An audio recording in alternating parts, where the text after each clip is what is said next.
All right, and we're back with the program. It's Gerald Glassford coming right back at you here from the Pop Culture Cosmos.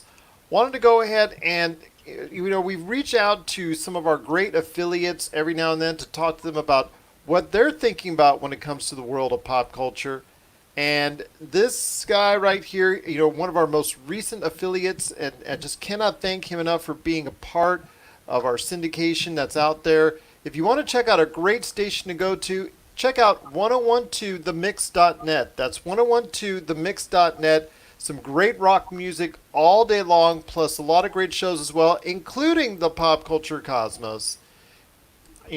People out there might know him as DJ Loud, but I know him also as well, Thomas Bennett. And Thomas, just so great to have you on the program today. Well, thank you for having me. So, thank you for having me today. So, what's the first question you got that we want to talk about? Oh, no worries. Well, first off, I just wanted to go ahead and again thank you for allowing us to be part of the station. And I'll tell you what, a lot of stuff going and moving parts right now with this ongoing pandemic and the coronavirus and all that. When it comes to some of the stuff that you're looking forward to pop culture, I know you and I had talked previously about some of the great things that went on within the Terminator franchise. So I know you're a movie buff. So seeing that that's the case, what are some of the movies that you're looking forward to that hopefully will be coming up sometime this year or early next year? Your light? Good. Okay. Hey, what plugs were going out? The one in that bedroom, Which one? the one by the window. Oh, okay. Sorry about that, Gerald. I had maintenance in my apartment. Oh, no worries, no worries. Well, the movie that intrigues me that's coming out pretty soon, which was supposed to come out in March, but got rolled back to January, is a new Mortal Kombat reboot. Oh yeah, very very good choice. Very good choice. A lot of people are very curious about that, seeing if it will, I guess, revive some of the campiness of the first Mortal Kombat movie because that was really beloved movie among not only gamers but people who just love that kind of genre because yeah, it was over the top. It was a lot out there, but I'll tell you what, it was truly a fun movie for me on that original one. The second one, I think it was called Annihilation. That one, not so much. But so many years later, in advance of the anniversary that's coming up here in the not too distant future, next couple of years for Mortal Kombat, it's going to be great to see Mortal Kombat finally come onto the big screen once again. I'm looking forward to it myself. Excellent choice. Right, and then another one that came out that uh, I liked, but I went to the movie theater and seen it, then still bought the movie when it came out, was Sonic the Hedgehog. Hmm. That one's a must for any gamer that played Sonic the Hedgehog. Absolutely, and especially on the good news that it performed well enough that it's warranted a sequel. So a sequel will be in production soon enough. So in the next couple of years, you'll be able to see another Sonic the Hedgehog come to the big screen, and it's good to see some type of vehicle for gamers out there as far as movies are concerned. Because as you and I both know, over the years, video game movies haven't done so well for the most part. But it's good to see that that trend is changing and that people are actually enjoying some of the video game icons now on the big screen. What's your thoughts about the Resident Evil reboot that's in the works? I actually, you know what? If you'd asked me that 2, 3 years ago, I would have said that's not a good idea because Resident Evil was on a little bit of a downslope because of some bad reviews on games and the property itself. But because Resident Evil in the past at least year to 2 years has really done Capcom has really done a great job of reviving the Resident Evil brand. And we saw Resident Evil movies. They kind of just went out on a sour note and all that, so we were kind of done with them. But now that the Resident Evil video games, the reboots, the remakes from Resident Evil 2 and 3 have garnered so much interest and so much praise, especially Resident Evil 2, and the fact that Resident Evil Village, which is I think Resident Evil 7 or 8, if don't off the top of my head I forget which one, but Resident Evil Village. Six. Is it 6? Yeah. You're probably right on that. But yeah, Resident Evil Village, which is coming out Okay. hopefully within the next. The light out there is in there now. It's LED. Okay. The plug in there, I would advise taking that wall thing out. Those are notorious to pop the breakers and stuff. I know it said you had the fan plugged in and it was messing up. If you could take that out, make it a 2 instead of that, because that's just notorious to knock the breakers. It's not Okay. too many amps. So, All right. but other than that, you're good. Any other issues with it? Let us know. All right. We'll do. Thanks, Tom. Well, like I said, oh, no worries. Resident Evil Village, with everything that's in place there, and that's coming out hopefully within the next couple of years. A lot of people are now looking forward to the Resident Evil franchise as a gaming franchise that they can follow. And with that, if the Resident Evil movies can get rebooted to where they're, well, I don't want to even fault it. For however bad people perceive them, or however corny or however flaky, they did earn a combined $1 billion for all the movies. So you know what? You can't fault them for that as far as Sony going ahead and making those movies constantly and over and over and over and over. So rebooting the Resident Evil franchise on the movie the same time Resident Evil Village comes out would be great. Would be for fans out there. So yeah, excellent choice as well. But is there anything else you're looking forward to from as far as maybe Marvel, DC, or anything out there that you're really pointing out to? Tenet's coming out at the end of July. I know a lot of people are looking forward to that. Well, I know it was pushed back, but it's not in the DC world, it's not in the Marvel world, but it's in the Star Wars universe. Mm-hmm. Always a great place. Always a great place to go. The two I don't know how we classify it, but it's canon stories on Orlando Calrissian and Boba the Fett. Oh yeah, absolutely. Those are the two movies I'm looking forward to. See Yes. how well they portray Orlando. And then Boba Fett, when you're talking about Boba Fett, he is going to be playing a part in the upcoming series next season of The Mandalorian, as far as him getting out of what the predicament that he was left in when it came to the events of Return of the Jedi, and to see him become a new part again of this ongoing rebirth of the Star Wars franchise, hopefully after the unfortunate declining returns that we saw with Rise of Skywalker and The Last Jedi. Hopefully we will see an interest once again. I know a lot of people are excited for Boba Fett returning in some form or fashion. I know how he's going to be introduced in the next season. He's not going to be used as heavily in the next season, but in the third season of The Mandalorian, I think he'll be more and more a part of that. And then, like you said, it could evolve into either his own series or a movie. So yeah, definitely a great thing to look forward to and look forward to there. And I'll tell you what, it's just something that hopefully can revive the Star Wars franchise, because I know a lot of people were upset after The Rise of Skywalker and disappointed with returns, but The Mandalorian and the TV series that they have on the way for Disney Plus could be a great way to kick off and revive interest in the Star Wars franchise.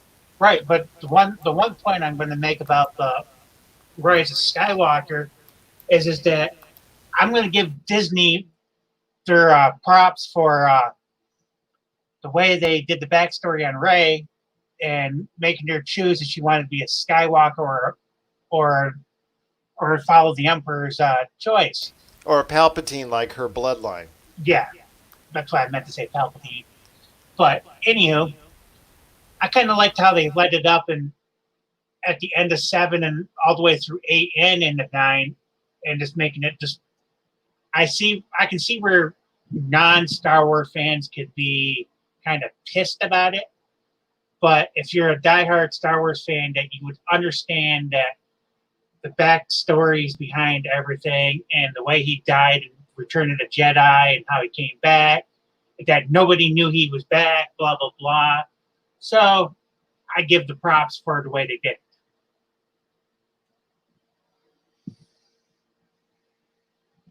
Well, I'll tell you what, though, those are some great thoughts right there. Once again, I'm speaking to Thomas Bennett. You might know him as DJ Loud. He can be heard today on all of his great shows that he's got. Plus, you got to check out the great music that's there. It's rock all the time at 1012themix.net. just some great things that's going there, and I cannot thank you enough for stopping by and all that. But I know when it comes to a lot that's going on in pop culture, you cannot be remiss. But is there anything else that you're talking about when it comes to video games? Because since you know the Resident Evil franchise that's out there, I'm sure you have an eye on some of maybe the game systems that are on the way, maybe like the PlayStation 5, the Xbox Series X, or is there anything coming out soon as far as for the current console generation that you're excited about? Well, I've looked at some of the specs and stuff for the PlayStation 5 and the Xbox, whatever the model is. Basically, your choice is: do you want a Wi-Fi router or do you want a mini fridge? That's what the consoles look like.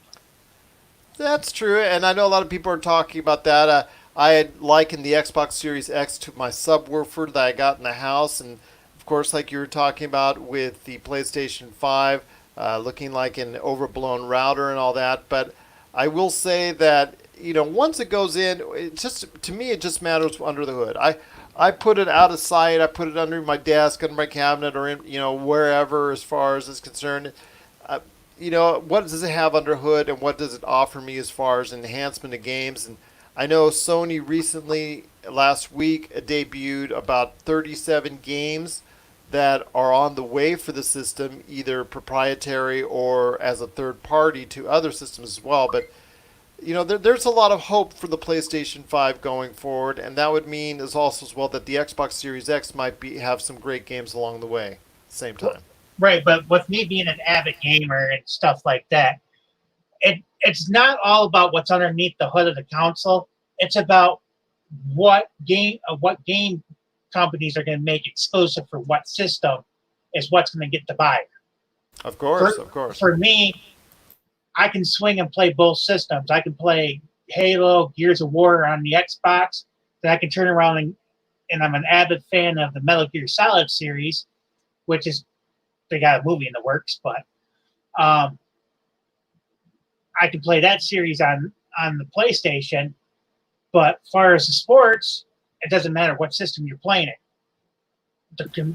The sports engine. You can play Madden, you can play FIFA on either system, never a doubt. So. Right. But yeah, absolutely. I mean, these game systems. I'm looking at them as well. I mean, we're still obviously the time frame that they're going to be released, and the price has not been 100% confirmed yet.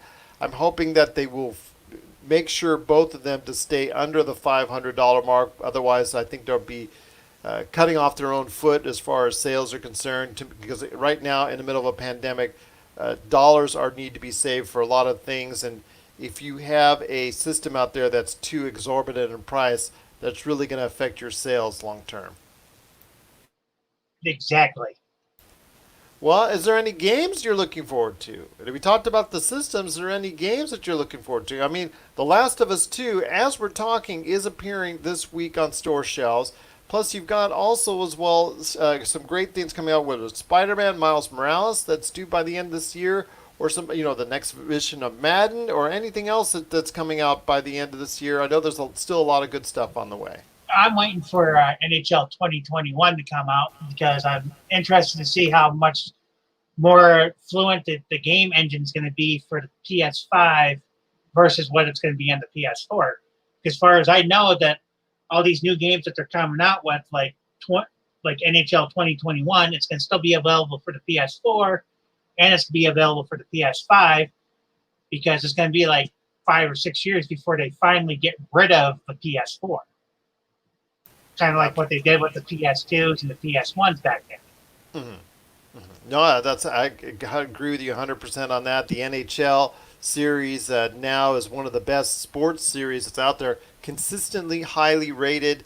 I know some of the other games, like for instance the Madden series, NBA 2K, they've been all over the place when it comes to the ratings over the course of the years. One year is much better than the other, and vice versa. So the NHL series just seems to be a flat, consistent, solid product year in, year out. So yeah, it would be interesting to see the difference when it comes to if you buy it for the PlayStation 4 or you go ahead and buy one for the PlayStation 5. There's even the possibility that if you buy it for the PlayStation 4 or the Xbox One, that you will get a free upgrade as EA is offering right now for Madden. That if you buy it ahead of time before the system comes out, that you get a free upgrade in resolution and all that to whatever it is that the PlayStation 5 and Xbox Series X gets bumped to. So yeah, definitely interested to seeing how that's going to shape out for NHL and some other things out there as far as the gaming world is concerned. But it's just been so great hearing from you. Once again, I'm speaking to Thomas Bennett, aka DJ Loud from 1012themix.net. You got to check out all the great stuff that they're doing there, all the shows, plus all the great music that's there as well at 1012themix.net. But I've spoken so much about the 1012 The Mix. I want to hear from you before we head on out why 1012themix.net is the place to go for some great music. Well, it's because the 1012 The Mix has been a major staple in my DJing career, because when I started like 8 years ago, I started off on that station as a mixed DJ. So I went from a mixed DJ to an owner of my own brass, which I went and spawned off and did my own metal stations. Well, it had a different couple names, so the current name for it is Crap Ton of Metal .club. So a couple years ago, my buddy had it for sale and asked me behind closed doors how fast I could come up with X amount of dollars, and I told him within 72 hours. 72 hours came, and I had the X amount of dollars, so I bought the station. So with that being said, that we're looking at adding more DJs, more shows. I'm taking on an undertow of stepping out, thinking outside the box for once, because I'm used to just having DJs do live shows right then and there for 3 hours instead of, okay, let's try thinking outside the box. Let's try playing tape shows, syndicated shows, podcasts, and stuff like that. Because to me, growing up and getting into this industry and getting to where I'm at today, I've always thought a podcast was like a bag of stale potato chips. Because I prefer the rawness. I prefer if there's like tech errors, you deal with it there. You make it into a joke when it happens. Blah blah blah blah. Like, you should know. Maybe sometimes you have them, but it's yeah, that we do. So it's basically, I prefer live shows, but like I said, we're in 2020. The shit that hit the fan has hit us, so it's time to think outside the box. Time to get to a new standard of doing things. But when I started airing this show, your guys' show, sports show, it's kind of like giving me some time to like sit back and enjoy not having to always be on the radio 24/7, 365, and missing a lot of stuff on TV and stuff. So kind of making it easy on me. Well, there you go. We're happy to help make that easier for you as far as having our show on your station. Cannot thank you enough for doing so, and we truly appreciate it. Once again, it's Thomas Bennett, aka DJ Loud. You got to check out what he's doing today at 1012themix.net. Stay tuned there for all the great songs that they have playing right there at 1012themix.net. Well, I'll tell you what, it's been great talking to you, my friend. I'll tell you what, you're welcome back any point in time to come on down and talk to us right again. Once again, right here, any time, right here at the Pop Culture.